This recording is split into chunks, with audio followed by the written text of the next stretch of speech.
UKPSC सामान्य अध्ययन PYQ and MCQ series Hindi lecture 11।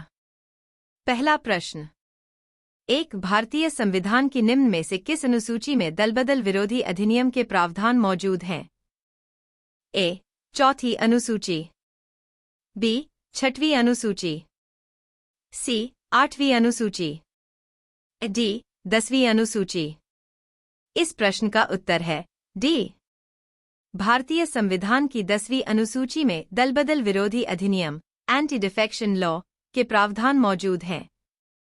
इस कानून का उद्देश्य उन विधायकों और सांसदों को रोकना है जो बिना पार्टी की अनुमति के पार्टी छोड़ देते हैं।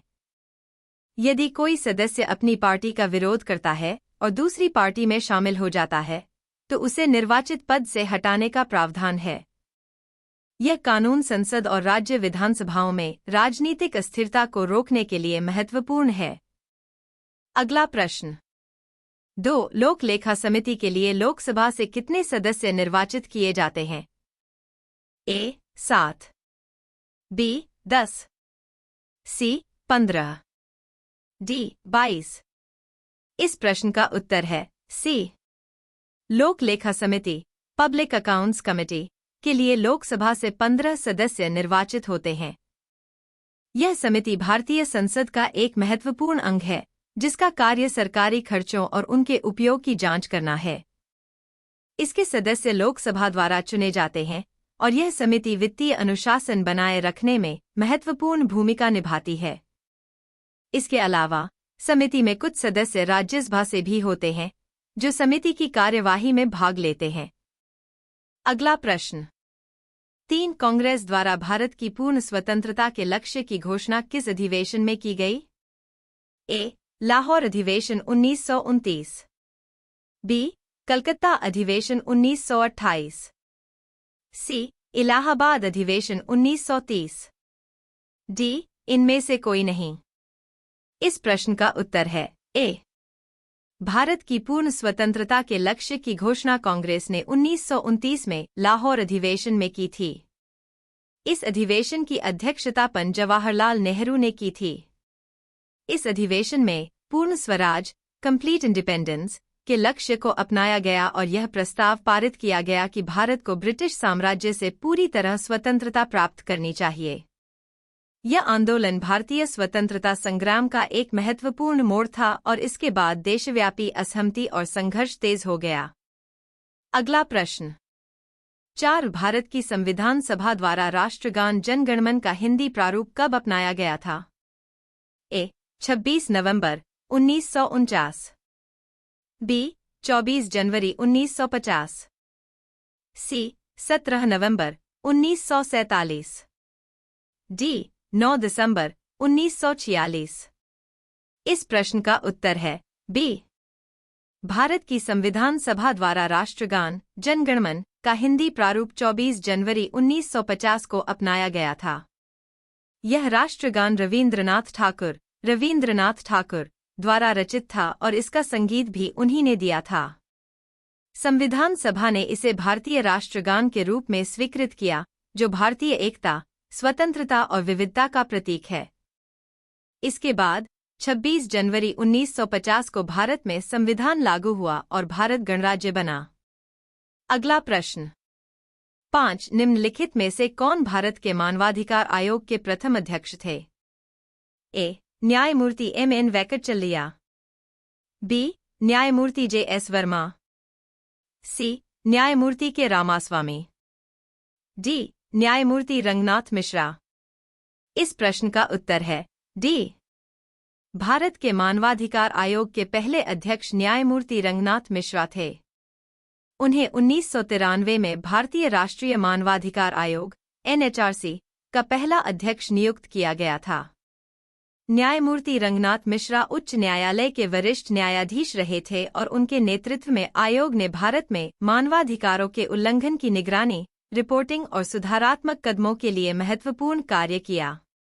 उनका कार्यकाल मानवाधिकारों की रक्षा और संवर्धन के लिए अहम था। अगला प्रश्न।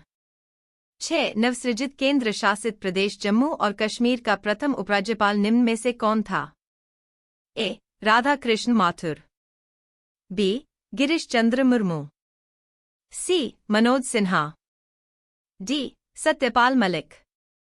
इस प्रश्न का उत्तर है बी. नवसृजित केंद्र शासित प्रदेश जम्मू और कश्मीर का प्रथम उपराज्यपाल गिरीश चंद्र मुर्मू थे। उन्हें 31 अक्टूबर 2019 को जम्मू और कश्मीर के उपराज्यपाल के रूप में नियुक्त किया गया, जब जम्मू और कश्मीर को विशेष दर्जा देने वाले अनुच्छेद 370 को समाप्त किया गया और इसे 2 केंद्र शासित प्रदेशों जम्मू और कश्मीर तथा लद्दाख में विभाजित किया गया। गिरीश चंद्र मुर्मू भारतीय प्रशासनिक सेवा (IAS) के अधिकारी रहे हैं और इससे पहले वह गुजरात के वित्त सचिव थे। अगला प्रश्न। 7 chief of defence staff (CDS) तीनों सेनाओं की सेवाओं के विषय में किसके सैन्य सलाहकार हैं? ए. भारत के राष्ट्रपति के, बी. भारत के प्रधानमंत्री के, सी. भारत के रक्षा मंत्री के, डी. भारत के गृह मंत्री के। इस प्रश्न का उत्तर है C. Chief of defence staff (CDS) Bharat के रक्षा मंत्री के सैन्य सलाहकार होते हैं। CDS का प्रमुख कार्य भारतीय सेना, नौसेना और वायुसेना के बीच समन्वय और संयुक्त संचालन की दिशा में मार्गदर्शन करना है। यह पद 2019 में स्थापित किया गया था और CDS को तीनों सेनाओं के बीच आपसी सहयोग और रणनीतिक योजना की निगरानी करने का जिम्मा सौंपा गया है। CDS रक्षा मंत्री को सैन्य मामलों पर महत्वपूर्ण सलाह प्रदान करते हैं। अगला प्रश्न। 8 अंतर्राष्ट्रीय श्रम संगठन की स्थापना किस वर्ष हुई? ए. 1919, बी. 1920, सी. 1921, डी. 1922। इस प्रश्न का उत्तर है ए. अंतर्राष्ट्रीय श्रम संगठन इंटरनेशनल लेबर ऑर्गेनाइजेशन (ILO) की स्थापना 1919 में हुई थी। इसका गठन वर्साय संधि के तहत हुआ था, जो प्रथम विश्व युद्ध के बाद लागू हुई। ILO का उद्देश्य वैश्विक स्तर पर श्रमिकों के अधिकारों की रक्षा करना, उनके कार्यस्थल की स्थिति को सुधारना और श्रमिकों के लिए न्याय संगत और समान कार्य परिस्थितियां सुनिश्चित करना था। यह संगठन संयुक्त राष्ट्र के एक विशेष निकाय के रूप में कार्य करता है और श्रमिकों के हितों के लिए अंतर्राष्ट्रीय स्तर पर कार्य करता है। अगला प्रश्न। 9 संपत्ति का अधिकार निम्न में से कौन सी श्रेणी में सम्मिलित है? ए. कानूनी अधिकार, बी. मौलिक अधिकार, सी. प्राकृतिक अधिकार, डी. मानव अधिकार। इस प्रश्न का उत्तर है ए. संपत्ति का अधिकार कानूनी अधिकार की श्रेणी में सम्मिलित है। यह अधिकार भारतीय संविधान के अनुच्छेद 300 के तहत प्रदत्त है, जो कहता है कि कोई भी व्यक्ति अपनी संपत्ति से अवैध रूप से वंचित नहीं किया जा सकता, सिवाय कानूनी प्रक्रिया के। हालांकि यह मौलिक अधिकार नहीं है, क्योंकि इसे संविधान में मौलिक अधिकारों के रूप में नहीं माना गया है, बल्कि यह एक कानूनी अधिकार है जिसे संसद द्वारा संशोधित या नियंत्रित किया जा सकता है। अगला प्रश्न। 10 निम्न में से कौन क्षेत्रीय परिषद की अध्यक्षता करता है? ए. भारत के प्रधानमंत्री, बी. भारत के गृह मंत्री, सी. क्रमानुसार क्षेत्रों के मुख्यमंत्री, डी. भारत के वित्त मंत्री। इस प्रश्न का उत्तर है बी. क्षेत्रीय परिषद की अध्यक्षता भारत के गृह मंत्री करते हैं। क्षेत्रीय परिषदों का गठन विभिन्न क्षेत्रों में राज्यों के बीच सहयोग और समस्याओं का समाधान करने के उद्देश्य से किया गया है। इन परिषदों का मुख्य कार्य राज्यों के बीच आपसी संबंधों को सुदृढ़ करना और क्षेत्रीय मुद्दों पर चर्चा करना है। गृह मंत्री की अध्यक्षता में इन परिषदों की बैठकें होती हैं, जहां राज्यों के मुख्यमंत्री और अन्य संबंधित अधिकारी भाग लेते हैं। अगला प्रश्न। 11 यदि किसी पंचायत को भंग किया जाता है तो उसके चुनाव माह के भीतर हो जाने चाहिए। ए. 1 माह, बी. 3 माह, सी. 6 माह, डी. 9 माह। इस प्रश्न का उत्तर है सी. यदि किसी पंचायत को भंग किया जाता है तो उसके चुनाव 6 माह के भीतर हो जाने चाहिए। यह प्रावधान भारतीय संविधान और राज्य पंचायत कानूनों के अंतर्गत आता है। इसका उद्देश्य यह सुनिश्चित करना है कि पंचायत की कार्यवाही में कोई विघ्न न आए और स्थानीय प्रशासन के कामकाज में निरंतरता बनी रहे। 6 माह के भीतर चुनावों के आयोजन से जनप्रतिनिधित्व में कोई बड़ी अंतराल नहीं आता और लोकतांत्रिक प्रक्रिया बनाए रहती है। अगला प्रश्न 12 भारत में सार्क दक्षेस शिखर सम्मेलन सर्वप्रथम किस वर्ष आयोजित किया गया था? ए 1986, बी 1995, सी 2007, डी इनमें से कोई नहीं। इस प्रश्न का उत्तर है ए। भारत में सार्क दक्षेस शिखर सम्मेलन सर्वप्रथम 1986 में आयोजित किया गया था। यह सम्मेलन नई दिल्ली में हुआ था और इसमें दक्षिण एशियाई देशों के नेताओं ने एकजुट होकर क्षेत्रीय सहयोग और विकास पर चर्चा की। सार्क का उद्देश्य सदस्य देशों के बीच राजनीतिक, आर्थिक और सांस्कृतिक संबंधों को मजबूत करना था।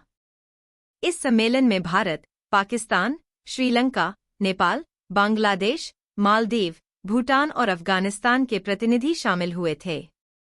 अगला प्रश्न 13 निम्नांकित में से कौन सा संवैधानिक संशोधन भारत में पिछड़ी जातियों के लिए राष्ट्रीय आयोग के गठन से संबंधित है? ए 100वां संवैधानिक संशोधन, बी 101वां संवैधानिक संशोधन, सी 102वां संवैधानिक संशोधन, डी इनमें से कोई नहीं। इस प्रश्न का उत्तर है सी। भारत में पिछड़ी जातियों के लिए राष्ट्रीय आयोग के गठन से संबंधित 102वां संवैधानिक संशोधन है, जिसे 2018 में पारित किया गया था।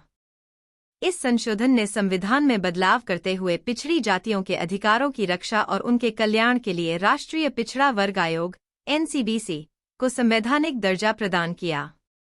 इसके तहत आयोग को अधिक शक्ति और स्वतंत्रता प्राप्त हुई ताकि वह पिछड़े वर्गों के हितों की बेहतर रक्षा कर सके और उनके लिए नीतियां सुझा सके।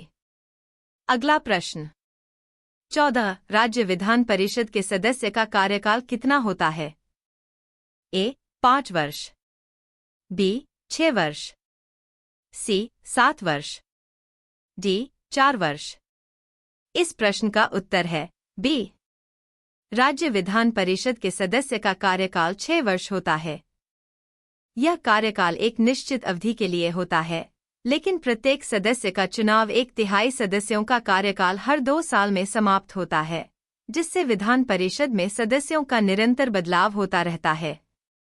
विधान परिषद के सदस्य चुनाव के माध्यम से चुने जाते हैं और कार्यकाल समाप्त होने पर पुनः चुनाव होते हैं। यह व्यवस्था परिषद के स्थिरता और निरंतरता को सुनिश्चित करती है।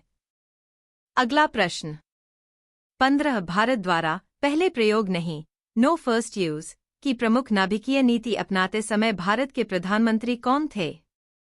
ए I.K. गुजराल, बी अटल बिहारी वाजपेयी, सी मनमोहन सिंह, डी इंदिरा गांधी। इस प्रश्न का उत्तर है बी। रद्द द्वारा पहले प्रयोग नहीं, नो फर्स्ट यूज की प्रमुख नाभिकीय नीति 1998 में अटल बिहारी वाजपेयी के प्रधानमंत्री रहते अपनाई गई थी। 1998 में भारत ने अपने नाभिकीय शस्त्र परीक्षण किए थे और इसके बाद भारत ने यह स्पष्ट किया कि वह नाभिकीय हथियारों का पहले प्रयोग नहीं करेगा, केवल जब उसे पहले हमला किया जाएगा तभी जवाबी हमला करेगा। यह नीति भारत की शांतिपूर्ण और जिम्मेदार नाभिकीय रणनीति को दर्शाती है।